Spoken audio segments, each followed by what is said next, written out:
मी वेदांतची mummy. वेदांतच्या पप्पांना फक्त death झाला 4 महिने झाले. माझा वेदांत 4-5 दिवसापासून सांगते ग मम्मी माझे पप्पा येऊ नाही शकणार का अॅन्युअल डेला.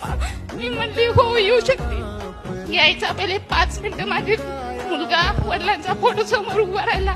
मला हात जोडून पप्पा वरून का असेना माझ्या अॅन्युअल डेला बघायला या तुम्ही. 1 महिन्यात माझ्या 4 पप्पांचं बघून बघून माझा मुलगा डिप्रेशन मध्ये गेला होता. त्याने अभ्यास सुद्धा काहीच करत नव्हता. पण शिया मॅमने सांगितलं त्याला पाठवा काहीही करा. शिया मॅमच्या याच्याने तो 1 महिन्यात मुलगा माझा अभ्यास करायला लागून गेला. म्हणून म्हणताय मुलांना जेवढं प्रेम द्यायची तेवढं द्या. फक्त माझ्या मुलांना थोडंसं प्रेम भेटलं वडिलांचं. एवढं प्रेम द्या मुलांना. आपलं आयुष्य आपण सांगू नाही शकत काय होतं असं. आज त्याचे पप्पा राहिले असते तर मुलाला किती आनंद झाला असता.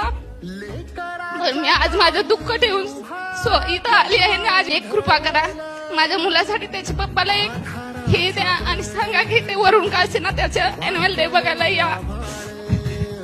आणि आज शिया मॅमने 4 महिन्यापासून शिया मॅमने कधी स्पीच विचारलं नाही काहीच नाही. माझ्याकडे बघून शिया मॅमने सुद्धा माझं सर्व दुःख बघून घेतलं आहे. शिया मॅमचे खूप खूप मनापासून आभार मानते.